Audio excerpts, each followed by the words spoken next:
So I am Aditi Pal. I am from AIMS Nagpur. My NEET rank was 4067 and I am from Gaya, Bihar.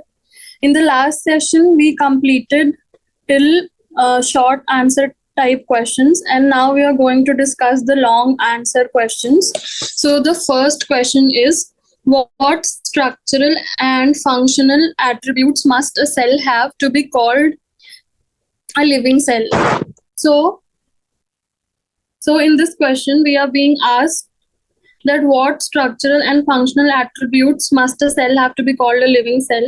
तो structural attributes means attributes का मतलब है कि structure cell का कैसा होना चाहिए, and functional means उसके functions क्या क्या उसके पास होना चाहिए ताकि उसको हम living कह सकें. तो in the structure, first of all, the cell should have four things. The cell should have a cell membrane. Cell membrane के अंदर it should have cytoplasm, which when present inside the cell is called protoplasm.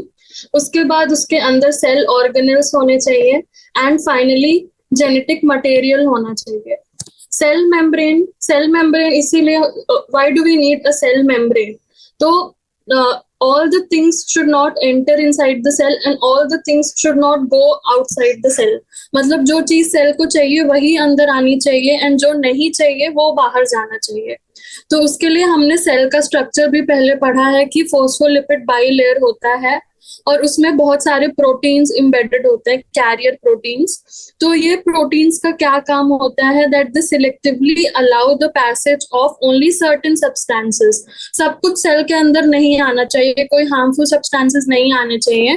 तो जिन चीजों की जरूरत है वही carrier proteins के help से सेल के अंदर आते हैं. और फोस्फोलिपिड बाइलेयर होता है जिसमें कैरियर प्रोटीन्स एम्बेडेड होते हैं. हमने स्ट्रक्चर भी पढ़ा था कि lipids, proteins and carbohydrates and water are the contents of cell membrane. So random unnecessary और टॉक्सिक सब्सटेंसेस सेल के अंदर नहीं आने चाहिए, और जो टॉक्सिक सब्सटेंसेस सेल के बाहर जाने हैं वो भी जाने चाहिए. तो इसीलिए cell membrane is the first structural attribute that the cell should have. उसके बाद हम आते हैं प्रोटोप्लाज्म में. तो सेल मेम्ब्रेन के अंदर साइटोप्लाज्म, सेल के अंदर साइटोप्लाज्म या प्रोटोप्लाज्म होना चाहिए. तो जब जो साइटोप्लाज्म सेल के अंदर होता है उसे हम प्रोटोप्लाज्म कहते हैं. तो ये प्रोटोप्लाज्म क्या करेगा कि ये living mass of the cell है. जैसे हमारी बॉडी है, इसकी मेम्ब्रेन एपिथेलियम मान लीजिए, और इसके अंदर ब्लड होता है, प्लाज्मा होता है, वैसे ही सेल के अंदर प्रोटोप्लाज्म या साइटोप्लाज्म होता है. अब उसके बाद सेल ऑर्गेनेल्स, जैसे हमारे बॉडी में ऑर्गन्स होते हैं वैसे ही सेल के पास ऑर्गेनेल्स होते हैं, क्योंकि सेल के हर काम के लिए डिफरेंट ऑर्गेनेल चाहिए. तो जैसे हार्ट, स्टमक, किडनी हमारे बॉडी में होते हैं वैसे ही सेल में होते हैं. सेल में होता है endoplasmic reticulum, Golgi body, lysosomes, अलग अलग काम करने के लिए. तो ये तो सेल को चाहिए ही ताकि वो अपना सारा काम डिस्ट्रीब्यूट कर सके. उसके बाद the genetic material is located in the nucleus. Genetic material क्यों चाहिए? जैसे ह्यूमंस में रिप्रोडक्शन होता है वैसे ही सेल्स में भी रिप्रोडक्शन होगा, और रिप्रोडक्शन होके ही जेनेटिक मटेरियल का डिवीजन होगा, एंड डिवीजन के बाद न्यू सेल्स बनेंगे. तो ऐसे ही for continuing the passage of genes we need the genetic material, जो कि न्यूक्लियस के अंदर होता है यूकैरियोट्स में, एंड प्रोकैरियोट्स में ये न्यूक्लियोइड में प्रेजेंट होता है. And it is responsible for the reproduction of cells so that cells can multiply. So structural attributes में हमने क्या क्या देखा कि the cell should have cell membrane, it should have protoplasm और cytoplasm. Cytoplasm में होगा organelles, and finally एक organelle होगा nucleus जिसमें genetic material होगा जिससे cells का reproduction होगा और न्यू सेल्स प्रोड्यूस होंगे. Now we come to the functional attributes. Functional attributes की सेल के पास ये सब तो है, पर क्या वो फंक्शंस कर रहा है जो नेसेसरी फॉर सर्वाइवल है या necessary to call it living है? तो सबसे पहले ग्रोथ. तो क्या सेल का ग्रोथ हो रहा है? तो the cell must be able to allow food substances to enter it, जो कि cell membrane help कर रहा था, and keep out the toxic substances. So cell membrane cell के पास तो है, पर वो functioning होनी चाहिए. And cell membrane, we know that it is selectively permeable, means it does not allow everything to enter inside it. And cell की growth होगी तो cell का size obviously increase होगा. तो सेल के पास ये सब होने के बाद it should be finally able to show growth. उसके बाद हम आते हैं मेटाबॉलिक एक्टिविटीज पे. तो हमने देखा कि सेल के पास डिफरेंट ऑर्गेनेल्स हैं. तो ये ऑर्गेनेल्स अच्छे से फंक्शनिंग होने चाहिए, जो कि सेल को हेल्प करेंगे in producing, storing and releasing energy as पर requirement. Whenever the cell needs energy, तो ये ऑर्गेनेल्स इन हार्मनी फंक्शन करने चाहिए to produce, store and release energy. पहले तो एनर्जी प्रोड्यूस होनी चाहिए, उसके बाद वो स्टोर होनी चाहिए एंड रिलीज होनी चाहिए जब भी सेल को नीडेड हो. तो ये जो metabolic various chemical activities take place due to cell organelles in the cytoplasm. Chemical activities जैसे mitochondria is the powerhouse of the cell. ये हमारा एनर्जी रिलीज करता है. उसके बाद एंडोप्लाज्मिक रेटिकुलम, ये प्रोटीन्स सिंथेसाइज करता है, रफ एंडोप्लाज्मिक रेटिकुलम. तो ऐसे ही हर ऑर्गेनेल में डिफरेंट केमिकल एक्टिविटीज होती हैं, जिसके वजह से सेल की मेटाबॉलिक एक्टिविटीज इन फंक्शन रहती हैं. उसके बाद हमने देखा था कि न्यूक्लियस के अंदर जेनेटिक मटेरियल होता है. तो ये जेनेटिक मटेरियल रिप्रोडक्शन में हेल्प करेगा. So the cells must be able to pass on its gene to its progeny, and the cell can do it through the process of meiosis. Mitosis हमें पता है, mitosis and meiosis are the processes of reproduction in the cells. तो cell with the help of meiosis अपना genetic material अपने progenies को पास कर सकता है. तो हमने देखा कि स्ट्रक्चरल एंड फंक्शनल एट्रीब्यूट्स में सबसे पहले सेल को इमेजिन करें हम, तो ह्यूमन बॉडी को इमेजिन कर सकते हैं. सेल मेम्ब्रेन होना चाहिए, उसके अंदर साइटोप्लाज्म होना चाहिए, उसके अंदर सेल ऑर्गेनेल्स होने चाहिए, देन उसके अंदर जेनेटिक मटेरियल होना चाहिए फॉर द प्रोसेस. और ये क्या हेल्प करेंगे? तो cell membrane and protoplasm and cell organelles will help in the growth of the cell. Cell organelles will also help in the metabolic activities of the cell, and finally the genetic material which is present in the nucleus will help in the reproduction of the cell. तो structural and functional attributes ये हमारे हो गए. Now we come to the second question, that is briefly give the contributions of the following scientists in formulating the cell theory. तो है first Robert Virgo and the next is Schleiden and श्वान. तो सबसे पहले हम Rudolf Virgo का contribution देखेंगे. तो हमें पता है कि पहले श्लीडन एंड श्वान ने पहले ओल्ड सेल थ्योरी दिया था, जिसको रुडोल्फ वर्को ने मॉडिफाई किया था. तो हम पहले श्लीडन एंड श्वान का कंट्रीब्यूशन देख लेते हैं ताकि हम सीक्वेंस में देख पाए. तो सबसे पहले जो मैथियास श्लीडन है, आपको ये भी पूछा जाता है कि जर्मन बॉटनिस्ट कौन थे और जूलॉजिस्ट कौन थे. तो आप एक को याद रखें कि Matthias Schleiden was a German botanist, तो दूसरा ऑटोमेटिकली जूलॉजिस्ट हो जाता है. तो थियोडोर श्वान वाज अ ब्रिटिश जूलॉजिस्ट. ये तो फर्स्ट चीज हो गई. तो सबसे पहले मैथियास श्लीडन बॉटनिस्ट थे. तो सबसे पहले उन्होंने प्लांट्स के बारे में बताया था कि after examination of a variety of plants stated that all plants are composed of different types of cells and these cells then form the tissues of the plant. तो मैथियास श्लीडन जो एक German botanist थे, उन्होंने plant cells को examine किया और उन्होंने बताया कि plant cells are composed of different types of plants are composed of different types of cells, and these cells, जब cells साथ में मिलते हैं तो एक टिश्यू का फॉर्मेशन होता है. तो and these cells form the tissues of the plant. उसके बाद 1838 के बाद 1839 में थियोडोर श्वान, जो कि एक ब्रिटिश जूलॉजिस्ट थे, उन्होंने अब ये जूलॉजिस्ट हैं तो ऑब्वियसली ये पहले एनिमल सेल्स के बारे में बताएंगे. After studying a variety of animal cells reported that the presence of a thin outer layer around the cells which is now termed as the plasma membrane. तो इन्होंने एनिमल सेल्स को study किया और इन्होंने ये डिस्कवरी दी कि there is a presence of thin layer around the cells which is known as the plasma membrane. और उन्होंने कुछ प्लांट सेल्स के बारे में भी बताया कि cell wall is a unique feature of the plant cells. तो सेल वॉल एनिमल्स में नहीं होती, ये सिर्फ प्लांट्स में होती है. तो हम कैसे याद रखेंगे? सबसे पहले मैथियास श्लीडन जो कि एक जर्मन बॉटनिस्ट थे, उन्होंने प्लांट सेल्स को स्टडी किया और बताया कि plants are composed of different types of cells and ये cells ही मिलके tissues of the plant बनाते हैं. Then the next comes Theodore श्वान जो कि एक ब्रिटिश जूलॉजिस्ट थे. उन्होंने पहले एनिमल सेल्स के बारे में बताया कि एनिमल सेल्स के चारों तरफ एक मेम्ब्रेन होती है जिसे हम प्लाज्मा मेम्ब्रेन बोलते हैं. And he also told that plant cells के अराउंड भी सेल वॉल होती है which is a unique character of plant cells. उसके बाद हम आते हैं क्रोनोलॉजी में रुडोल्फ वर्को के पास. तो रुडोल्फ वर्को ने क्या बताया कि he was the first to explain that cells divide and new cells are formed from the pre-existing cells. तो जो श्लीडन एंड शॉन है उन्होंने ये तो बता दिया था कि cells are all the human beings are composed of cells and products of cells, पर उन्होंने ये नहीं बताया था कि how new cells arise from pre-existing cells.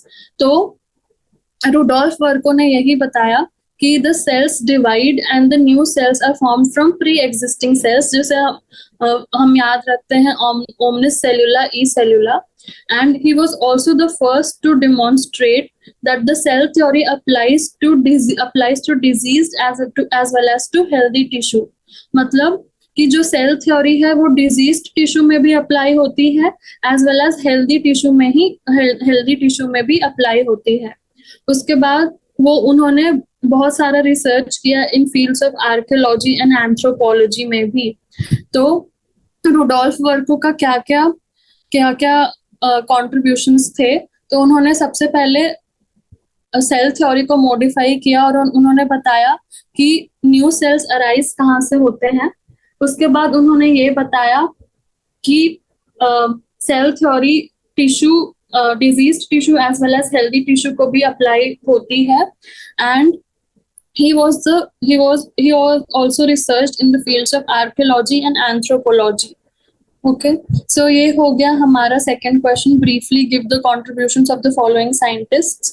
तो आपको ये याद रखना है जब भी कि इन questions, ये long questions में से ही आपको MCQs आते हैं. तो सबसे पहला MCQ बन सकता है कि मैथियास श्लीडन और थियोडोर श्वान में से बॉटनिस्ट कौन था, जूलॉजिस्ट कौन था. फिर ओल्ड सेल थ्योरी किसने दी, श्लीडन एंड श्वान ने दी या रुडोल्फ वर्को ने दी. फिर रुडोल्फ वर्को का क्या कंट्रीब्यूशन था, ओमनिस सेलुला ई सेलुला किसका कंट्रीब्यूशन था. ऐसे ही आपके एमसीक्यूज आते हैं. तो लॉन्ग आंसर टाइप में से भी बहुत सारे एमसीक्यूज आपके बनते हैं. तो आपको सारे क्वेश्चंस को अच्छे से करना है और सब कुछ ऐसे याद रखना है कि आपको आज भी याद रहे और एग्जाम के दिन भी याद रहे. उसके बाद क्वेश्चन नंबर 3 है, is extra genomic DNA present in prokaryotes and eukaryotes? If yes, indicate their location in both types of organelles. अभी एक्स्ट्रा जीनोमिक डीएनए का सबसे पहले क्या मतलब है कि हमारे बॉडी में होता है जीनोम यानी कि जो डीएनए न्यूक्लियस के अंदर प्रेजेंट है और ये डीएनए हमारे सेल्स के रिप्रोडक्शन में हेल्प कर रहा है. तो इसे हम बोलते हैं जीनोमिक डीएनए.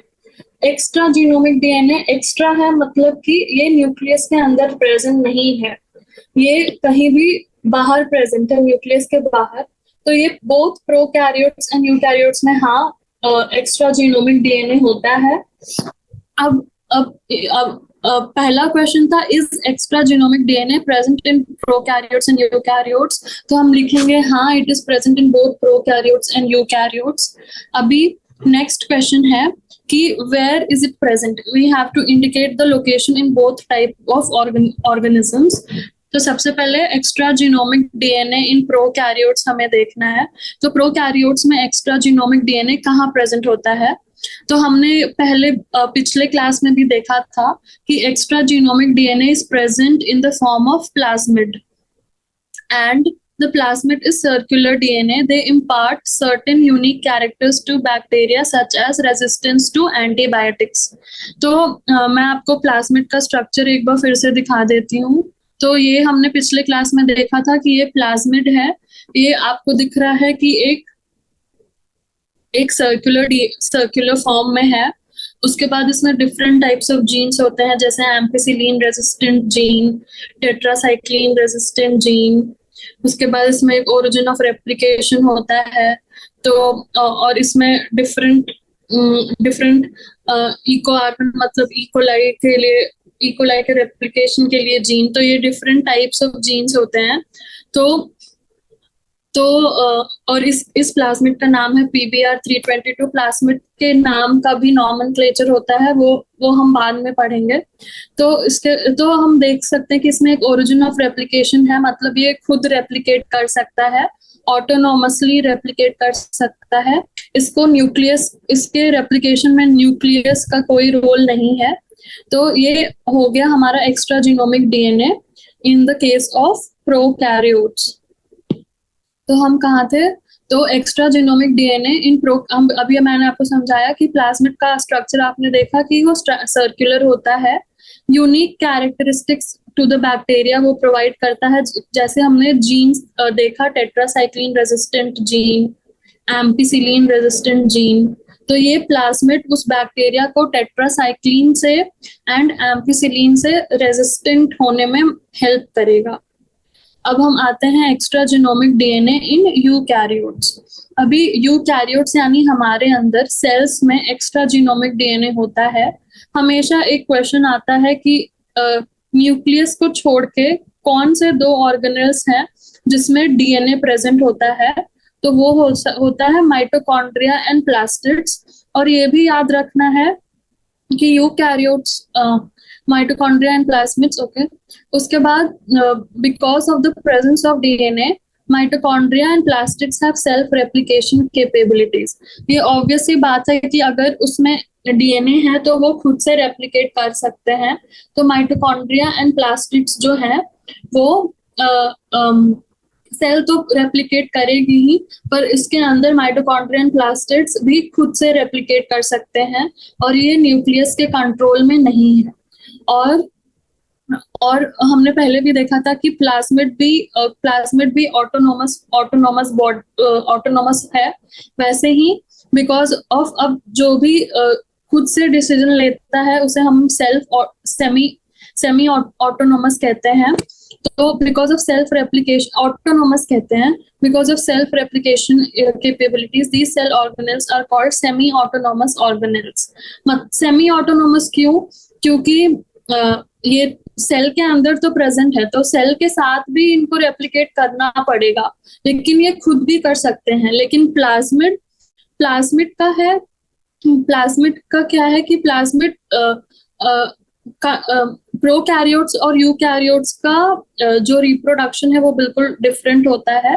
तो plasmid can replicate without the control of nucleus, पर जो माइटोकॉन्ड्रिया एंड प्लास्टिड्स हैं वो सेल के साथ भी रेप्लिकेट करेंगे, और अगर ये खुद भी रेप्लिकेट करना चाहते हैं तो वो भी करेंगे। इसलिए इनको सेमी ऑटोनोमस ऑर्गेनेल्स बोलते हैं। Okay, so we move on to the next question. तो द नेक्स्ट क्वेश्चन है, structure and function are correlatable in living organism. Can you justify this by taking plasma membrane as an example? तो first question जैसा है कि what structural and functional attributes must a cell have to be called a living cell? अभी हमें देखना है कि structure and function कैसे कोरिलेटेबल है बाय, और प्लाज्मा मेम्ब्रेन को एग्जाम्पल के तौर पे हमें लेना है. So both animals and plants में प्लाज्मा मेम्ब्रेन होती है, एंड प्लाज्मा मेम्ब्रेन का जो स्ट्रक्चर एंड फंक्शन है वो कोरिलेटेड होता है. तो ये कैसे होता है, तो हमें देखना है. तो पहले तो देखना है कि सेल मेम्ब्रेन में क्या क्या होता है. तो मैंने आपको पिछले क्लास में भी बताया था कि सेल मेम्ब्रेन का कंटेंट्स में there is lipids, proteins, carbohydrates and water. तो सबसे ज्यादा अमाउंट में होता है लिपिड्स, फिर होता है प्रोटीन्स, फिर होता है वाटर, एंड लास्ट में आता है अपना कार्बोहाइड्रेट्स. तो हमें अब यही बताना है कि स्ट्रक्चर में तो ये 4 चीजें प्रेजेंट है, अभी इसका फंक्शन से कैसे कोरिलेशन हो रहा है. तो सबसे पहले इस क्वेश्चन में आप लिखेंगे कि प्लाज्मा मेम्ब्रेन का जो स्ट्रक्चर है वो कैसा है, और आप ये डायग्राम बनाएंगे. ये तो पहली 2 चीजें आपको इसमें करनी है इस क्वेश्चन में. उसके बाद हमें जस्टिफाई करना है. जब आपने इतना बना लिया तो आप थोड़ा सा स्ट्रक्चर के बारे में भी लिख सकते हैं, जो हमने पिछले क्लास में देखा था कि लिपिड मॉलिक्यूल्स कैसे अरेंज होते हैं. तो हाइड्रोफिलिक हेड्स बाहर की तरफ होते हैं क्योंकि ये वाटर लविंग है, एंड हाइड्रोफोबिक टेल्स अंदर की तरफ होते हैं क्योंकि ये वाटर रिपेलिंग है. तो water loving polar hydrophobic heads बाहर की तरफ, and non polar water repelling hydrophobic tails towards inside.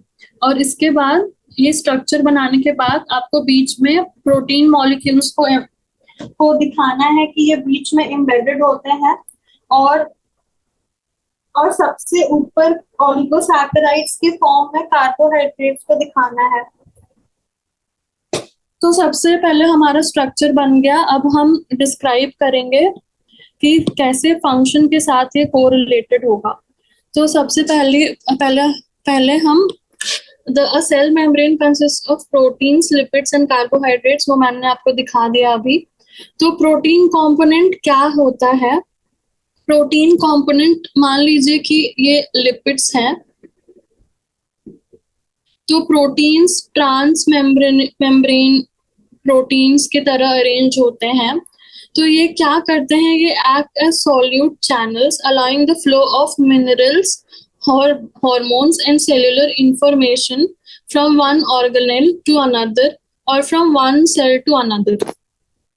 अभी जो ये प्रोटीन कंपोनेंट है वो मेम्ब्रेन में एज सॉल्यूट चैनल्स प्रेजेंट होगा, मतलब ट्रांस मेम्ब्रेन के में प्रोटीन्स प्रेजेंट होंगे और ये चैनल्स की तरह एक्ट करेंगे ताकि जो मिनरल्स रिक्वायर्ड हैं या जो हार्मोन्स रिक्वायर्ड हैं या जो सेल्यूलर इंफॉर्मेशन या तो one organelle to another organelle हमें भेजना है या फिर one cell to another cell भेजना है, उसमें ये प्रोटीन कंपोनेंट जो है वो सॉल्यूट चैनल्स की तरह एक्ट करेगा.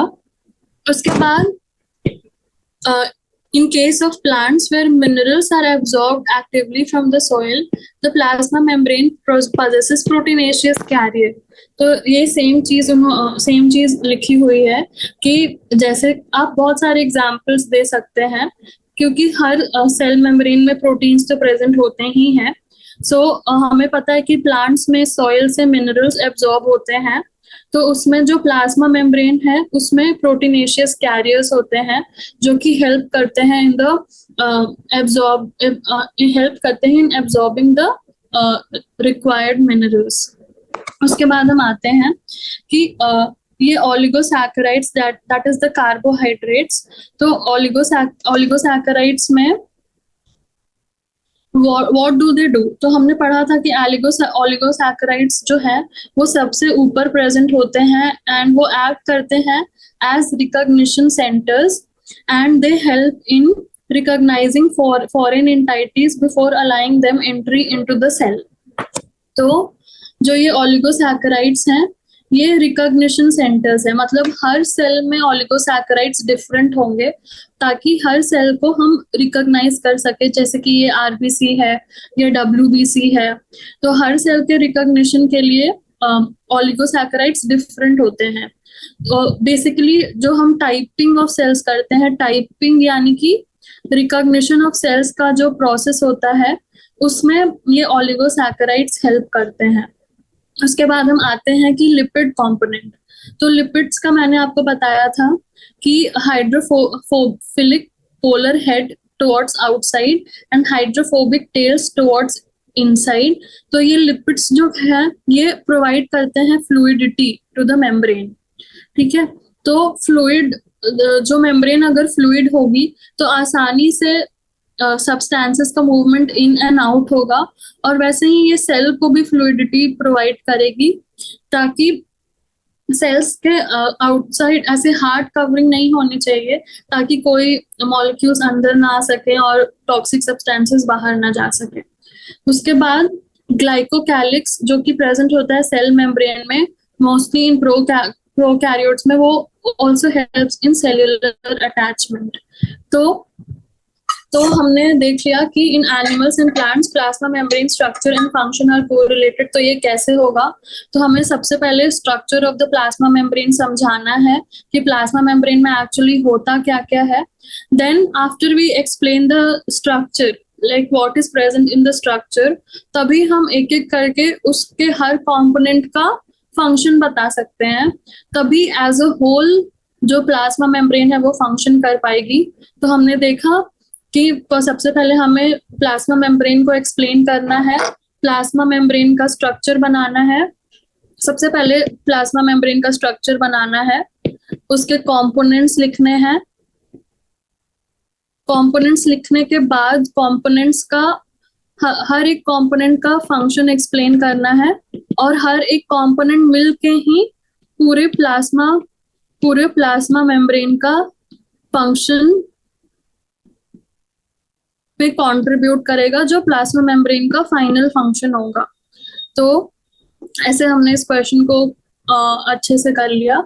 तो आपको हमेशा जहां पे भी आप स्ट्रक्चर बना सके, तो आप कोशिश करिए कि आपको जितना भी उसके स्ट्रक्चर के बारे में याद हो वो आप बना के आए।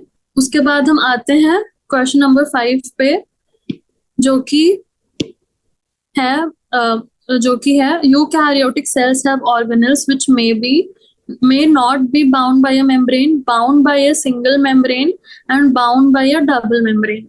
तो ये क्वेश्चन हमें पूछ रहा है कि यूकैरियोटिक सेल्स में कौन से ऑर्गेनेल्स है जिसमें कोई भी मेम्ब्रेन नहीं है, नो मेम्ब्रेन,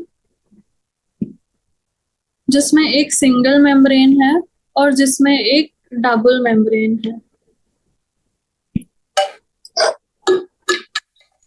तो सबसे पहले हमें जो सबसे इजीली याद रहती है हमें वो पहले करना चाहिए। तो हमें पता है कि 3 स्ट्रक्चर्स हैं जिसमें डबल मेम्ब्रेन है, और ये सबको याद रहते हैं। तो और हम ऐसे याद रख सकते हैं जिन स्ट्रक्चर्स में भी डीएनए है वो डबल मेम्ब्रेन है। तो कौन कौन से स्ट्रक्चर्स में डीएनए होता है, हमें पता है कि न्यूक्लियस में तो जीनोमिक डीएनए होता है, और हमने अभी ही पढ़ा कि प्लास्टिड्स और माइटोकॉन्ड्रिया में एक्स्ट्रा जीनोमिक डीएनए होता है। तो organelles bound by a double membrane तो हमें इजीली याद हो गए, न्यूक्लियस, माइटोकॉन्ड्रिया एंड प्लास्टिड्स। अब हम और फिर हमें दूसरी चीज याद रखनी है, organelles not bound by a membrane. तो ये दो अगर हम याद रखते हैं तो हम सिंगल मेम्ब्रेन वाले जो भी बचे हमारे ऑर्गेनेल्स हैं वो हम उसमें लिख सकते हैं। तो not bound by a membrane में क्या क्या होता है, राइबोसोम्स एंड सेंट्रोसोम्स, जो कि हमारा सेंट्रियोल है, ये इसमें कोई मेम्ब्रेन नहीं होती। राइबोसोम्स एंड सेंट्रियोल में कोई मेम्ब्रेन नहीं होती। तो हमारा आखिरी बचता है organelles bound by one membrane. तो हमने क्या क्या देख लिया कि राइबोसोम्स और सेंट्रियोल या फिर सेंट्रियोल,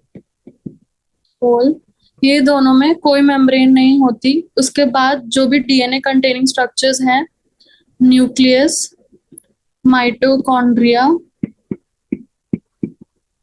एंड प्लास्टिड्स। इसमें डबल मेम्ब्रेन होती है, नो मेम्ब्रेन, डबल मेम्ब्रेन। तो हमारे कौन कौन से ऑर्गेनल्स बच गए? एंडोप्लाज्मिक रेटिकुलम बच गया, गोल्गी एपरेटस बच गया, वैक्यूल्स बच गए, लाइसोसोम्स बच गया। ये 4 तो बच गए, उसके साथ पेरोक्सिसोम्स, ग्लाइऑक्सिसोम्स ये भी बच गए। Golgi bodies, lysosome, vacuoles and micro bodies जिसमें आता है ग्लाइऑक्सिसोम्स, पेरोक्सिसोम्स एक्सेट्रा, तो ये बच गए। तो अभी हमने देखा कि हम क्या क्या याद रखेंगे। तो सबसे पहले हम डबल मेम्ब्रेन बाउंड ऑर्गेनेल्स को याद रखेंगे, एंड देन हम नो मेम्ब्रेन बाउंड ऑर्गेनेल्स को याद रखेंगे। तो फाइनली हमें सिंगल मेम्ब्रेन बाउंड वाले अपने आप याद हो जाएंगे। तो नो मेम्ब्रेन बाउंड में आते हैं ribosomes and centrosome, double membrane bound में डीएनए वाले आते हैं nucleus, mitochondria and plastids, and single membrane वाले में बचे हुए क्या क्या बच गए? Endoplasmic reticulum, vacuoles, lysosome and microbodies जिसमें ग्लाइऑक्सिसोम्स, पेरोक्सिसोम्स एंड स्फीरोसोम्स आते हैं। Glyoxysomes, peroxisomes and spherosomes. ये हो गया हमारा question number 5। Now we move to the next question. Next question पूछ रहा है the genomic content of the nucleus is constant for a given species whereas the extra chromosomal DNA is found to be variable among members of population. तो ये कैसे होता है? तो अभी हम ये देखेंगे, ठीक है। तो the genomic content of nucleus is constant for a given species. Okay, तो इसका मतलब क्या है कि जो न्यूक्लियस में जीनोमिक कंटेंट होता है ये एक गिवन स्पीसीज में कांस्टेंट होगा। गिवन स्पीसीज जैसे होमो सेपियंस, ह्यूमन बींग्स की एक स्पीसीज है। तो सारे ह्यूमन बींग्स में जो जीनोमिक डीएनए है, जीनोमिक डीएनए या फिर जीनोमिक कंटेंट यानी कि जो न्यूक्लियस के अंदर जो डीएनए है वो कांस्टेंट रहेगा, एंड और जो एक्स्ट्रा क्रोमोसोमल डीएनए है वो मेंबर्स ऑफ पॉपुलेशन में डिफरेंट रहेगा। यानी कि ह्यूमन बींग्स में हर ह्यूमन बींग में जो न्यूक्लियस के अंदर डीएनए है वो सेम रहेगा। और उसके बाद इससे क्या होता है कि जो कैरेक्टर्स ऑफ अ स्पीसीज हैं वो सारे ह्यूमन बींग्स में सिमिलर होंगे। हम देखते हैं कि ये कैसे होगा। तो each species has its own unique set of characters which is entirely different from any other species. अब the characters of a human being and let's say for a dog are not similar, क्योंकि पर other human beings के characters similar होते हैं, like our body shape, our symmetry, ये सारे human beings में similar होते हैं। Although we have different characters because of the extra genomic DNA, पर जो जीनोमिक डीएनए है वो तो सारे members of a given species में कांस्टेंट होता है। So we know that DNA is the carrier of inheritable traits from one generation to another. तो हमें पता है कि DNA is the carrier of inheritable traits, मतलब कि जो हमारे एंसेस्टर्स से हमें डीएनए मिला है वो इनहेरिटेड है, मतलब हमें एंसेस्टर्स से वो पास ऑन होते हुए हम तक आया है। उसके बाद they also transmit character from mother cell to daughter cells during cell division. अभी जब भी एक सेल डिवाइड करती है तो मदर सेल से डॉटर सेल्स में जो जीनोमिक डीएनए है वो रेप्लिकेट करके जाता है। और हमें ये भी पता है कि the number of chromosomes in a particular cell of an organism is fixed. जैसे हम ह्यूमन बींग्स का एग्जाम्पल ले लें तो हमें पता है कि we have 23 pairs of chromosomes, मतलब कि वी हैव टोटल 46 क्रोमोसोम्स, और ये 46 क्रोमोसोम्स हर ह्यूमन बीइंग में होंगे, and this unique number of chromosomes is what gives a unique set of characters to human beings. तो हमें एक यहाँ पे एग्जाम्पल दिया हुआ है कि ऐसा नहीं होता कि जब एक बिल्ली या फिर एक kitten when she gives birth she'll give birth to similar looking children. वो कैट मतलब वो उसके स्पीसीज के ही अकॉर्डिंग दिखेंगे। ऐसा कभी नहीं होता कि a kitten will give birth to a puppy, because ये कंप्लीटली डिफरेंट स्पीसीज हैं। इसलिए they have given an example कि a puppy would have given birth to a kitten. In the case of extra genomic DNA, the number can be variable because the extra genomic DNA is not responsible for transferring traits from one generation to another. So ये जो extra genomic DNA है वो सिर्फ cell organelle के replication में help करते हैं। ये कभी भी इनहेरिटेबल ट्रेट्स को ट्रांसफर करने में हेल्प नहीं करते। उसके बाद thus the genomic content of the nucleus is always constant for a given species, but extra genomic DNA is variable among members of the same population. तो हमने क्या समझा कि हर ह्यूमन बीइंग के न्यूक्लियस में 46 क्रोमोसोम्स या फिर 23 पेयर्स ऑफ क्रोमोसोम्स होते हैं। 23 पेयर्स यानी कि 46 क्रोमोसोम्स, और ये सारे ह्यूमन बीइंग्स में कांस्टेंट होता है जो न्यूक्लियस के अंदर डीएनए है। अभी एक्स्ट्रा जीनोमिक डीएनए जो है, एक्स्ट्रा क्रोमोसोमल डीएनए, वो different members of the population में डिफरेंट हो सकता है, पर कभी भी members of the same species में जीनोमिक डीएनए डिफरेंट नहीं होगा। जैसे कि हम इसमें जैसे कि मैंने एग्जांपल में भी दिया कि कभी भी a cat will not give birth to a puppy. एक किटन कभी भी किसी कुत्ते के बच्चे को जन्म नहीं देगी। एक डॉग ही will give birth to puppies. So वैसे ही सो हमने देखा कि इनहेरिटेबल कैरेक्टर्स जो हैं ये न्यूक्लियस में प्रेजेंट होते हैं, एंड इसको हम genomic content of the nucleus बोलते हैं। और genomic content of nucleus her species के हर गिवन स्पीसीज में सब में सेम होगा, and different members of the population, मतलब जैसे ह्यूमन बींग्स में हर ह्यूमन बींग के न्यूक्लियस में 46 क्रोमोसोम्स होंगे, पर जो एक्स्ट्रा जीनोमिक डीएनए है वो 2 डिफरेंट ह्यूमन बींग्स में डिफरेंट हो सकता है, क्योंकि ये वैसे भी इनहेरिटेबल कैरेक्टरिस्टिक्स को ट्रांसमिट करने में हेल्प नहीं कर रहा। तो इस क्वेश्चन का हम आंसर ऐसे पॉइंट्स में लिखेंगे ताकि हम स्टेप बाय स्टेप जा सकें। तो सबसे पहले हम बताएंगे कि genomic content of the nucleus is inheritable, मतलब ये इनहेरिट होता है, तो इसे कांस्टेंट रहना ही पड़ेगा for the unique set of characteristics to be similar in the members of the same species. पर जो क्रोमोसोमिक या एक्स्ट्रा जीनोमिक डीएनए है, ये कभी भी ट्रेट्स को ट्रांसफर करने में हेल्प नहीं करेगा। तो ऑब्वियसली इसका नंबर डिफरेंट हो सकता है in different members of the same population और स्पीसीज। इसलिए हम extra genomic content of the nucleus is always constant. Now we come to the next question. Question number 7, that is justify the statement mitochondria are powerhouses of the cell। तो सबसे पहले mitochondria का structure हमें describe करना है। तो हमें पता है कि माइटोकॉन्ड्रिया डबल मेम्ब्रेन बाउंड होता है, एंड इसमें आउटर मेम्ब्रेन होती है एक और एक इनर मेम्ब्रेन होती है, और inner membrane is folded in the form of infoldings, और इसे हम क्रिस्टा बोलते हैं।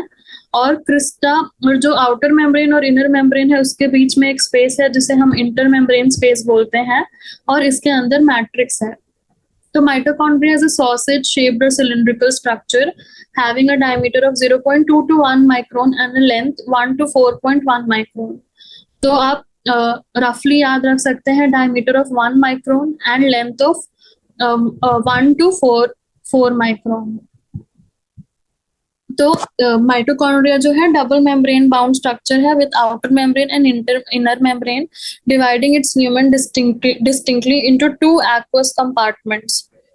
आउटर मेम्ब्रेन और इनर मेम्ब्रेन के बीच का एक कंपार्टमेंट और एक क्रिस्टा, दोनों क्रिस्टास के बीच का compartment. The inner compartment is called matrix and the outer forming enfoldings is called crista towards the matrix। ठीक है। तो जो दो कंपार्टमेंट्स हो गए हमारे, मैंने आपको बताया कि आउटर मेम्ब्रेन है और inner membrane is infolded in the forms of infoldings called as crista. तो दो कंपार्टमेंट हो गए, एक तो ये इनफोल्डिंग्स वाला कंपार्टमेंट हो गया कॉल्ड क्रिस्टा, और ये हो जाएगी आउटर मेम्ब्रेन, ये हो जाएगा इनर मेम्ब्रेन, ये ऐसे जॉइंट होगा, और अंदर में होगा हमारा मैट्रिक्स। तो टू कंपार्टमेंट्स में ये डिवाइड हो गया, मैट्रिक्स एज वेल, मैट्रिक्स और पहला हो गया हमारा क्रिस्टा। तो जो ये क्रिस्टा है वो क्या करते हैं, they help in increasing the surface area. कोई भी चीज अगर ऐसे इनफोल्डिंग्स होगी तो ऑब्वियसली पहले अगर एरिया इतना था तो अभी इस पूरे सरफेस का एरिया आ जाएगा, तो बहुत ज्यादा एरिया इंक्रीज हो जाएगा। तो ये माइटोकॉन्ड्रिया में क्या होता है, हमें पता है कि एरोबिक रेस्पिरेशन, जो एरोबिक रेस्पिरेशन है मतलब कि जिस रेस्पिरेशन में O2 का रिक्वायरमेंट होता है उसे हम एरोबिक बोलते हैं, और जिसमें O2 का रिक्वायरमेंट नहीं होता है उसे हम एनारोबिक बोलते हैं। तो हमें पता है कि जो माइटोकॉन्ड्रिया है वो are the actual sites of aerobic respiration, यानी कि एरोबिक रेस्पिरेशन में माइटोकॉन्ड्रिया के अंदर होता है एरोबिक रेस्पिरेशन, जिसे हम क्रेब्स साइकिल भी बोलते हैं, ये हम बाद में पढ़ेंगे। क्रेब्स साइकिल या TCA cycle, try carboxylic acid cycle.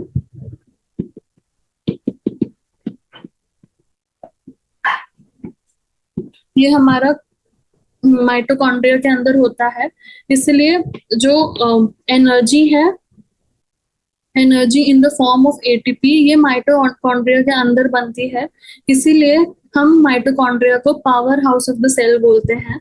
सबसे पहले इस क्वेश्चन में हम माइटोकॉन्ड्रिया का स्ट्रक्चर एक्सप्लेन करेंगे कि इसके लेंथ कितना है, डायमीटर कितना है, उसके बाद इसमें टू मेम्ब्रेन्स है, आउटर मेम्ब्रेन है, इनर मेम्ब्रेन है, इनर मेम्ब्रेन में इनफोल्डिंग्स है जिसे हम क्रिस्टा बोलते हैं। क्रिस्टा के वजह से इसका सरफेस एरिया बहुत ज्यादा इंक्रीज हो जाता है। उसके बाद हम बताएंगे कि माइटोकॉन्ड्रिया के अंदर एरोबिक रेस्पिरेशन, यानी जो O2 के हेल्प से होता है वो माइटोकॉन्ड्रिया के अंदर होता है। क्रेब्स साइकिल माइटोकॉन्ड्रिया के अंदर होती है, जिसके वजह से ATP का प्रोडक्शन होता है, और इसी ATP का यूज होता है for performing vital functions by the organism. And जो मैट्रिक्स ऑफ माइटोकॉन्ड्रिया है उसमें DNA भी होता है, हमने इतने बार पढ़ लिया कि DNA है, डबल मेम्ब्रेन बाउंड है, एंड RNA भी होता है, राइबोसोम्स भी होते हैं, and the compartments required for protein synthesis. तो हमें एक चीज याद रखनी है कि जो माइटोकॉन्ड्रिया सॉरी जो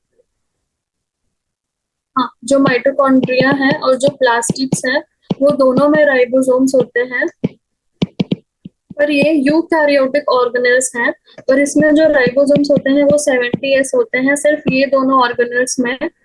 और पर जो साइटोप्लाज्म में राइबोसोम्स होते हैं वो 80S होते हैं in eukaryotes. So in eukaryotes, the ribosomes are 80S, but in mitochondria and plastids, the ribosomes are 70S, like the prokaryotes. जैसे प्रोकैरियोट्स में 70S राइबोसोम्स होते हैं, वैसे ही यूकैरियोट्स में यूकैरियोट्स में माइटोकॉन्ड्रिया एंड प्लास्टिड्स में 70S राइबोसोम्स होते हैं। So the ATP generated in the mitochondria is used for performing vital functions by the organelle. तो पावर हाउस में बेसिकली क्या होता है कि एनर्जी, ये कहना चाहता है कि सेल के अंदर एनर्जी कहाँ से आई, पावर कहाँ से आई, ATP कहाँ से आया, तो माइटोकॉन्ड्रिया से हमारा ATP आता है, और ये ATP वाइटल फंक्शंस में यूज होता है। उसके बाद हम आते हैं क्वेश्चन नंबर 8 पे। Is there a species specific or region specific type of plastid, and how does one distinguish one from another? So plastids जो हैं, हाँ सबसे पहले हम लिखेंगे plastids are species specific and are usually found in all plant cells, and plastids are classified as follows. तो हमें सबसे पहले लिखना है yes there is species specific or region specific type of plastids, and how will we distinguish one from another. तो हमें पता है कि 3 टाइप ऑफ प्लास्टिड्स होते हैं, क्लोरोप्लास्ट, क्रोमोप्लास्ट एंड ल्यूकोप्लास्ट। अभी हम इसमें डिफरेंशिएट कैसे करेंगे? तो they can be distinguished based on the pigments that they contain. तो पिगमेंट्स में आता है, पिगमेंट्स के वजह से हम इसमें डिफरेंशिएट कर सकते हैं। तो सबसे पहले आता है क्लोरोप्लास्ट। तो क्लोरोप्लास्ट में क्या होता है? क्लोरोप्लास्ट में हमें नाम से ही सब में पता चलेगा। क्लोरोप्लास्ट में होता है क्लोरोफिल। क्रोमोप्लास्ट में होता है fat soluble pigments like xanthophylls and carotenoids, and leucoplast में कोई भी पिगमेंट नहीं होता। क्लोरोप्लास्ट में होगा क्लोरोफिल, क्रोमोप्लास्ट में होगा xanthophylls and carotenoids, and leucoplast में कोई भी पिगमेंट नहीं होगा। हमें पता है कि chlorophyll is green coloured, so इसके वजह से chloro they are usually found in the cytoplasm of cells of leaves and stems. हमें पता है कि लीव्स ग्रीन होती हैं, स्टेम्स ग्रीन होती हैं, तो इसमें हो जाएगा क्लोरोफिल यानी कि chloroplast. They are usually found in the cytoplasm of the cells of leaves and stems. जबकि क्रोमोप्लास्ट में होता है xanthophylls and carotenoids, and they are present in हमें जो भी कलर्ड चीजें दिख रही हैं, fruits and petals, where they impart yellow, orange और रेड कलर्स। जैसे कैरेट हो गया, कैरेट में हो जाएगा क्रोमोप्लास्ट। फ्रूट्स में अदर फ्रूट्स में हो जाएगा। फिर पेटल्स में कलर्स होते हैं, तो उसमें हो जाएगा क्रोमोप्लास्ट। उसके बाद हम आते हैं ल्यूकोप्लास्ट में। ल्यूकोप्लास्ट में कोई भी कलर्स नहीं होते, एंड सो अगर कलर नहीं है तो their main function is the storage of food. तो ये भी 3 टाइप के होते हैं, अमाइलोप्लास्ट, इलायोप्लास्ट एंड एल्यूरोप्लास्ट। तो हमें पता है कि इलायो से हमारे दिमाग में आता है ऑयल। तो ये इलायो जो है store fats as in embryonic leaves of oil seeds. तो ऑयल सीड्स में फैट ये स्टोर करते हैं। उसके बाद अमाइलोप्लास्ट, तो हमें अमाइलेज से हम याद रख सकते हैं amyloplast. Amylase is a type of carbohydrate. तो amyloplast store starch as in potato. उसके बाद एल्यूरोप्लास्ट, हमें पता है एल्यूरोन लेयर होता है जिसमें प्रोटीन होता है। तो एल्यूरोप्लास्ट में store proteins as in pulses. तो amyloplast store starch, elaioplast store fats in oil seeds, and aleuroplast store proteins as in pulses. तो हमारे species specific and region specific types of plastids हो गए, chloroplast, chromoplast and leucoplast. तो chloroplast is present in chloroplast is green colored, so it will be present in leaves and stems. Chromoplast is colorful because of xanthophylls and carotenoids, so it is present in fruits and petals. And leucoplasts, which do not contain any pigments, and they store food. So उसमें 3 हो गए हमारे, amyloplast, elioplast and alluroplast. Amyloplast store starch, elioplast store fats in the form of oils, and alluroplast will store proteins as in the case of pulses. तो हम इसी question के continuation में question number 10 भी कर लेते हैं, क्योंकि हमने अभी प्लास्टिड्स पढ़ा। तो अभी हमें देखना है इस क्वेश्चन में कि are the different types of plastids interchangeable, if yes give examples. तो अभी हमें देखना है कि हमने डिफरेंट टाइप्स ऑफ प्लास्टिड्स तो पढ़ ही लिया, क्लोरोप्लास्ट, क्रोमोप्लास्ट एंड ल्यूकोप्लास्ट। अभी ये क्वेश्चन हमसे पूछ रहा है क्या ये डिफरेंट टाइप्स ऑफ प्लास्टिड्स एक दूसरे में कन्वर्ट हो सकते हैं? तो हाँ, ये हो सकते हैं depending upon the circumstances. One type of plastid is can be changed into another type of plastids. तो ये कैसे होगा? तो सबसे पहले chloroplast changing to chromoplast, 2 examples हमें देखना है, and leucoplast changing to chloroplast. तो ये हम रियल लाइफ एग्जांपल्स में से देखेंगे। तो अभी हमने देखा है कि टोमेटोज या चिलीज पहले ग्रीन कलर के होते हैं, and then they turn into red colour. ठीक है, तो जब ये अनराइप होते हैं तो ये ग्रीन कलर के होते हैं, और जब ये राइप हो जाते हैं तो ये रेड कलर में चेंज हो जाते हैं। तो हमें देखना है कि इसमें क्या हो रहा है। तो green colour is obviously of the chloroplast, which is changing into red, which is the chromoplast. ठीक है, तो ये क्यों हो रहा है? कि when the proportion of carotenoid pigment increases, हमने देखा था कि क्रोमोप्लास्ट में ज़ैंथोफिल एंड कैरोटिनॉइड्स होते हैं, ठीक है। तो जब कैरोटिनॉइड्स का प्रोपोर्शन इंक्रीज होता है एंड क्लोरोफिल का लॉस होता है, मतलब क्लोरोफिल कम हो रहा है एंड कैरोटिनॉइड इंक्रीज हो रहा है, तो जो क्लोरोप्लास्ट है they will be converted to chromoplast. तो ये कब होता है? Ripening of fruits like tomatoes and chillies when they turn red from their unripe green colour. तो अनराइप ग्रीन कलर से ये रेड कलर में चेंज हो जाते हैं, which is the example of chloroplast changing to chromoplast. Then leucoplast changing to chloroplast. अब ये कैसे होता है? तो हमने देखा है पोटैटोज, तो पोटैटोज में क्या होता है कि in potatoes leucoplasts are responsible for storage of starch. हमने देखा leucoplast in the form of amyloplast for the storage of starch. Now अगर ये जो पोटैटो है जिसे हम सनलाइट का एक्सपोजर देंगे तो ये ग्रीन कलर में चेंज हो जाएगा। पोटैटो ट्यूबर को जब भी सनलाइट का एक्सपोजर होगा तो ये क्यों हो रहा है? क्योंकि जो ल्यूकोप्लास्ट है,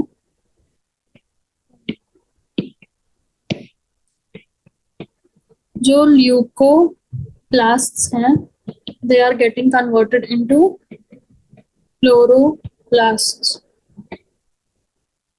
ठीक है। तो प्लास्टिड्स 3 टाइप्स के होते हैं, ल्यूकोप्लास्ट, क्रोमोप्लास्ट एंड क्लोरोप्लास्ट। तो जो ल्यूकोप्लास्ट है वो कलरलेस है, क्रोमोप्लास्ट है वो ग्रीन कलर्ड है, एंड क्रोमोप्लास्ट है वो डिफरेंट कलर्स के हैं, एंड क्लोरोप्लास्ट ग्रीन कलर्ड है। तो मैंने आपको एग्जांपल बताया कि tomatoes and chillies green colour से रेड कलर में चेंज हो जाती हैं, तो it is due to the conversion of chloro to chromoplast. And leucoplast में जो पोटैटो ट्यूबर है वो कलरलेस से ग्रीन में चेंज हो जाता है, तो it is the conversion of leucoplasts into chloroplasts. Now we come to question number 9। Question number 9 में हमें इन सेल ऑर्गेनल्स के फंक्शंस लिखने हैं। तो 5 सेल ऑर्गेनल्स हैं। सबसे पहले सेंट्रोमियर। तो सबसे पहले हमें देखना है कि सेंट्रोमियर होता क्या है। तो आप बहुत बार हम सेंट्रोमियर और सेंट्रोसोम में कंफ्यूज हो जाते हैं, तो उसमें कंफ्यूजन नहीं करना। Centromere is present in chromosome. तो सेंट्रोमियर के वजह से ही क्रोमोसोम्स या तो मेटासेंट्रिक, एक्रोसेंट्रिक या टीलोसेंट्रिक हम बोलते हैं। तो ये सेंट्रोमियर जो है इसकी पोजीशन के हेल्प से क्रोमोसोम सेग्रीगेशन होता है, ठीक है। और इसके बाद the centromere consists of 2 sister chromatid. The ये सेंट्रोमियर नहीं होगा, chromosome consists of 2 sister chromatids, and यहाँ पे बीच में सेंट्रोमियर होता है। तो ये जो सेंट्रोमियर है ये is the point at which chromosome attaches to the spindle apparatus during mitosis and meiosis. तो chromosome consist of 2 sister chromatids. ये रहा एक सिस्टर क्रोमैटिड और ये रहा दूसरा सिस्टर क्रोमैटिड। तो ये सिस्टर क्रोमैटिड्स हैं क्रोमोसोम में, और सेंट्रोमियर इसको डिवाइड करता है। और on the basis of position of centromere ये डिफरेंट टाइप्स ऑफ क्रोमोसोम्स में डिवाइड होते हैं, like and then what happens कि जो हम आगे सेल साइकिल के फेजेस पढ़ेंगे तो उसमें हमें पता चलेगा कि मेटाफेज में जब क्रोमोसोम्स एक लाइन में अटैच होते हैं तो उसमें जो वो अटैच होते हैं with the help of centromere. तो ये centromere is the point of attachment at which chromosome attaches to the spindle apparatus during meiosis and mitosis. अगर आपको अभी ये समझ नहीं आ रहा तो आगे जाके बिल्कुल समझ आ जाएगा, तो आप इसके बारे में ज्यादा स्ट्रेस ना लें, ये नेक्स्ट चैप्टर में है हमारे। तो ये सेंट्रोमियर के हेल्प से जो क्रोमोसोम्स है वो अटैच होते हैं to the spindle and it helps in cell division. Now the next question is next comes cell wall. तो जो सेल वॉल है ये डेफिनेट शेप देता है to the cell and protects the cell from mechanical injury and infections. It also helps cell to cell interaction and acts as a barrier for undesirable macromolecules. तो हमें पता है कि cell wall animal cells में नहीं होती, सिर्फ सिर्फ प्लांट सेल्स में होती है। तो ये क्या करेगा, ये सेल को एक डेफिनेट शेप देगा एंड बेसिकली सेल को प्रोटेक्ट करेगा from mechanical injury and infections. हम देख रहे थे कि cell membrane is acts as a semi-permeable membrane to allow the entry of things and exit of things. जबकि cell wall, it will give a definite shape to the cell and it will protect it from mechanical injury, and it will also help in cell to cell interaction and acts as a barrier for macromolecules. तो ये हो गया हमारा cell wall का function. Now we come to the smooth endoplasmic reticulum. तो सबसे पहले मैंने आपको पिछले क्लास में बताया था स्मूथ एंड रफ। तो जहां पे भी राइबोसोम्स प्रेजेंट होंगे वो हो जाएगा रफ एंडोप्लाज्मिक रेटिकुलम, और जहां पे राइबोसोम्स प्रेजेंट नहीं होंगे वो हो जाएगा स्मूथ एंडोप्लाज्मिक रेटिकुलम। अगर राइबोसोम्स नहीं है तो it will help in the synthesis of lipids and metabolism of carbohydrates and regulation of calcium concentration, drug detoxification and attachment of receptor on cell membrane proteins. ये तो smooth endoplasmic सबसे पहले आपको lipids याद रखने हैं in the synthesis of lipids and metabolism of carbohydrates, and ये calcium concentration के रेगुलेशन में भी बहुत हेल्प करता है। Then drug detoxification, drug detoxification पे हमेशा क्वेश्चन आता है कि कौन सा organelle helps in drug detoxification. तो आपको याद रखना है smooth endoplasmic reticulum, smooth endoplasmic reticulum, smooth endoplasmic reticulum. आप अभी ही याद कर लीजिए ताकि आप कभी ना भूलें। तो smooth endoplasmic reticulum helps in the synthesis of lipids, metabolism of carbohydrates, drug detoxification and regulation of calcium concentration. और उसके बाद इसमें ग्लूकोज 6 फॉस्फेटेज एंजाइम भी होता है एंड जो कि हेल्प करता है इन ग्लूकोज। तो आपको इतना याद रखने की जरूरत नहीं है, आप बस ये याद रखिए कि ये ग्लूकोज मेटाबॉलिज्म में भी हेल्प करता है। ग्लूकोज इज बेसिकली कार्बोहाइड्रेट्स, तो ये दोनों सेम चीजें हो गई। तो जो स्मूथ एंडोप्लाज्मिक रेटिकुलम है, it helps in the synthesis of lipids, metabolism of carbohydrates that is glucose and regulation of calcium concentration. और मैंने आपको जो सबसे इंपॉर्टेंट पॉइंट बताया ड्रग डिटॉक्सिफिकेशन, इसमें ये हेल्प करता है, and attachment of receptor on cell membrane proteins. तो ये हो गया हमारे functions of smooth endoplasmic reticulum. Then comes the Golgi apparatus। आपको इस क्वेश्चन में सबसे पहले ये सारे ऑर्गेनेल्स के स्ट्रक्चर बनाने हैं। सेंट्रोमियर का मैंने आपको बताया, सेल वॉल तो आपको बस प्लांट सेल बना के उसके चारों तरफ एक वॉल बनाना है। देन उसके बाद स्मूथ एंडोप्लाज्मिक रेटिकुलम का स्ट्रक्चर विदाउट राइबोसोम्स होगा। Then comes the Golgi apparatus। हमें पता है गोल्गी apparatus का ऐसे एक कॉनकेव एंड और एक कॉन्वेक्स एंड होता है, तो ये इसका स्ट्रक्चर हमें ऐसे बनाना है। तो गोल्गी apparatus क्या करता है, तो Golgi apparatus is an important site for the formation of glycoproteins and glycolipids। तो glycosylation of proteins and glycosylation of lipids यहाँ होता है to form glycolipids and glycoproteins. और हमें पता है कि ये glycoprotein and glycolipids cell membrane के स्ट्रक्चर में भी हेल्प करते हैं। It is also Golgi apparatus animals में तो सेल मेम्ब्रेन के फॉर्मेशन में हेल्प करेगा by forming glycoproteins and glycolipids, and in plants में ये सेल वॉल के मटेरियल के सिंथेसिस में हेल्प करेगा। And then it also helps in the formation of cell plate during cell division। तो हम आगे जाके सेल डिवीजन जब पढ़ेंगे तो हमें बहुत सारी नई चीजें समझ में आएंगी जो अभी समझ में नहीं आ रही हैं। तो आप बिल्कुल भी चिंता मत करिएगा, ये सब आपको बाद में समझ आ जाएगा। सो गोल्गी apparatus का क्या क्या काम है, तो सबसे पहले ग्लाइकोप्रोटीन्स एंड ग्लाइकोलिपिड्स के सिंथेसिस में हेल्प करेगा, एंड ये ग्लाइकोप्रोटीन्स एंड ग्लाइकोलिपिड्स ही सेल मेम्ब्रेन को फॉर्म करने में हेल्प करेंगे in case of animals, and in plants it helps in the formation of cell wall, and the last function was it helps in the formation of cell plate during cell division. उसके बाद हम आते हैं centrioles पे। तो पिछले class में मैंने आपको सेंट्रियोल्स का स्ट्रक्चर बताया था। तो जो सेंट्रियोल्स जो सेंट्रियोल्स हैं they help in forming the basal body of cilia and flagella and spindle fibers that give rise to spindle apparatus during cell division in animal cells. So जो centrioles होते हैं पहले तो सबसे पहला उनका फंक्शन है कि they form the basal body of cilia and flagella. ये तो आप सबसे पहले याद रखना कि सीलिया एंड फ्लैजुला का जो बेसल बॉडी होता है उसका स्ट्रक्चर बनाने में सेंट्रियोल्स हेल्प करते हैं। नाउ अगेन सेल डिवीजन की बात आती है तो सेल डिवीजन में एक स्पिंडल एपराटस होता है और उसके स्पिंडल फाइबर्स होते हैं।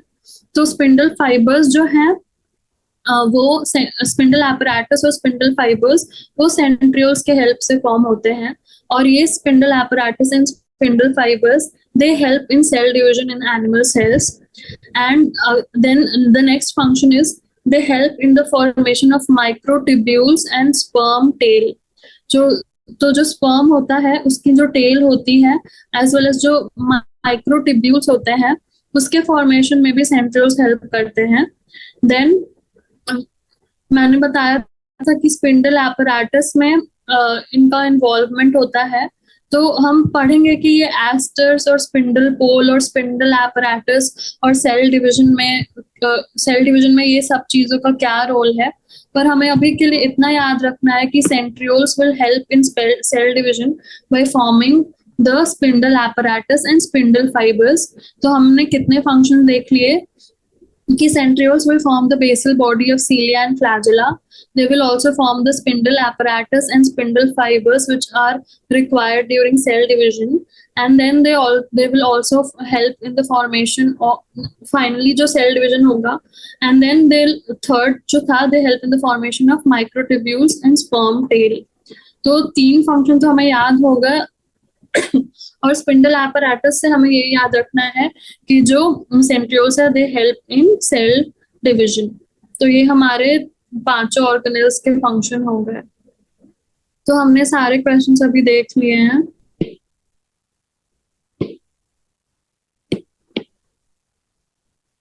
तो हमने सारे क्वेश्चंस देख लिए लॉन्ग आंसर टाइप के। तो मैं बोल रही थी कि आपको लॉन्ग आंसर टाइप भी अच्छे से करने हैं क्योंकि इस लॉन्ग आंसर टाइप क्वेश्चंस में से आपके बहुत सारे एमसीक्यू बनेंगे और आपको हर एक लाइन को अच्छे से पढ़ना है और हर एक चीज आपको ऐसे याद रखनी है जैसे मैंने आपको बताया था Matthias Schleiden is a German botanist. तो आप कुछ भी जैसे आप गोल्गी बॉडी याद रखते हैं जीबी से आप जर्मन बॉटनिस्ट याद रख सकते हैं।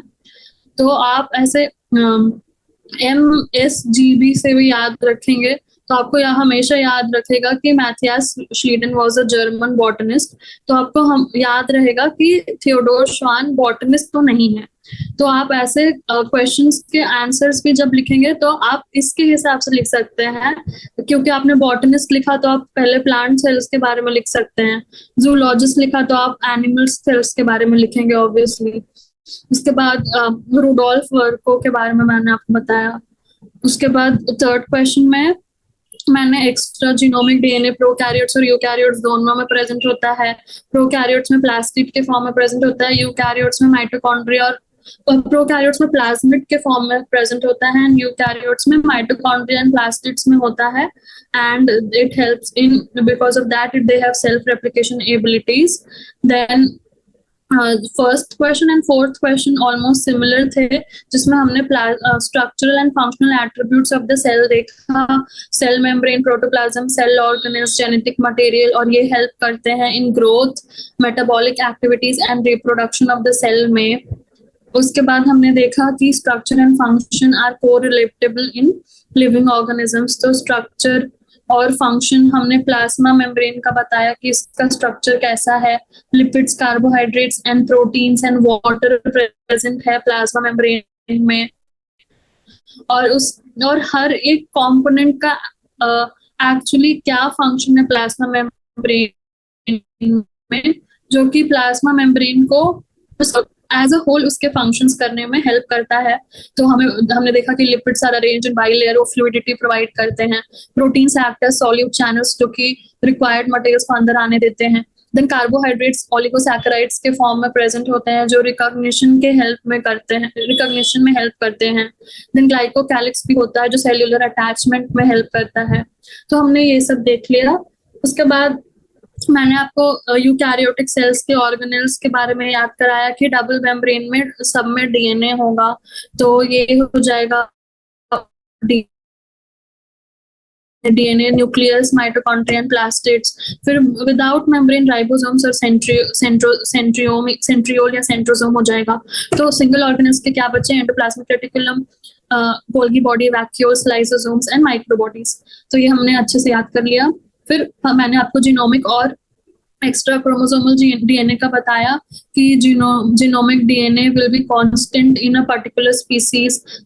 जैसे ह्यूमन बींग्स में 46 क्रोमोसोम्स सब में होंगे, पर ऐसा हो सकता है कि एक ह्यूमन बींग और दूसरे ह्यूमन बींग में एक्स्ट्रा क्रोमोसोमल डीएनए का अमाउंट डिफरेंट हो, क्योंकि जो जीनोमिक डीएनए है वो ही इनहेरिटेड होता है आर एंसेस्टर्स से, और ये सब में सेम होगा, दैट इज 23 पेयर्स या 46 chromosomes. Then we discussed about mitochondria कि माइटोकॉन्ड्रिया की 2 मेम्ब्रेन्स होती हैं। इनर मेम्ब्रेन क्रिस्टा के फॉर्म में इनफोल्डेड होती है, और माइटोकॉन्ड्रिया के अंदर क्रेब्स साइकिल होता है, एरोबिक रेस्पिरेशन होता है। क्रेब्स साइकिल की वजह से एटीपी रिलीज होता है। एटीपी जो रिलीज होता है वो वाइटल फंक्शंस में हेल्प करता है सेल के। तो ये हमने माइटोकॉन्ड्रिया के बारे में देख लिया। उसके बाद हम आते हैं प्लास्टिड्स का, कि प्लास्टिड्स को स्पीसीज स्पेसिफिक या रीजन स्पेसिफिक होते हैं, और ये कैसे हम डिस्टिंग्विश करेंगे? तो बेस्ड ऑन देयर पिगमेंट्स। तो क्लोरोफिल हो गया, ज़ैंथोफिल एंड कैरोटिनॉइड हो गया, एंड ल्यूकोप्लास्ट में कोई पिगमेंट नहीं होता। तो क्लोरोफिल कहाँ प्रेजेंट हो? क्लोरोप्लास्ट प्रेजेंट होगा लीव्स एंड स्टेम्स में। क्रोमोप्लास्ट प्रेजेंट होगा इन पेटल्स में, फ्रूट्स में, जो भी कलर्ड पार्ट्स होंगे प्लांट के वहां पे क्रोमोप्लास्ट होगा। ल्यूकोप्लास्ट कलरलेस में होगा। अगर कलरलेस है तो ये स्टोरेज ऑफ फूड में हेल्प करेगा। Amyloplast, elaioplast and aleuroplast. Amyloplast will be present in potato में स्टार्च के फॉर्म में स्टोर करेगा। इलायोप्लास्ट ऑयल स्टोर करेगा in oil seeds, and aleuroplast will store proteins as in pulses. उसके बाद हमने डिफरेंट ऑर्गेनल्स का फंक्शन देखा। Centromere divides the, it helps in chromosomal segregation. उसके बाद ये हेल्प करता है स्पिंडल एपैरेटस में क्रोमोसोम के अटैचमेंट में। देन सेल वॉल जो है वो डेफिनेट शेप प्रोवाइड करता है। स्मूथ एंडोप्लाज्मिक रेटिकुलम लिपिड्स के सिंथेसिस में, and most important drug detoxification, metabolism of carbohydrates that is glucose में हेल्प करता है। देन गोल्गी एपैरेटस क्या करता है? तो गोल्गी एपैरेटस जो है ग्लाइकोप्रोटीन एंड ग्लाइकोलिपिड्स के सिंथेसिस में हेल्प करता है, and also it also is involved in the formation of cell plate. Then the last is centrioles. Centrioles form the basal body of cilia and flagella, help in cell division, help in forming spindle apparatus. Then हमने plastids के interchangeability को देखा कि chloroplast chromoplast में convert होते हैं। Then leucoplast will be converted into chloroplast. जैसे कि पोटैटो ट्यूबर अगर सनलाइट से एक्सपोज्ड होगा तो वो क्लोरोप्लास्ट में कन्वर्ट हो जाएगा। वैसे ही जब टोमेटोज एंड चिलीज का राइपनिंग होता है तो वो ग्रीन से रेड में कन्वर्ट हो जाते हैं। तो chloroplast is changing into chromoplast, and then potatoes में leucoplast are changing to chloroplast. तो ये हमने और सारे क्वेश्चंस का मैंने आपको अच्छे से करवा दिया और रिवाइज भी करवा दिया। तो आप हर क्वेश्चन को अच्छे से करिएगा।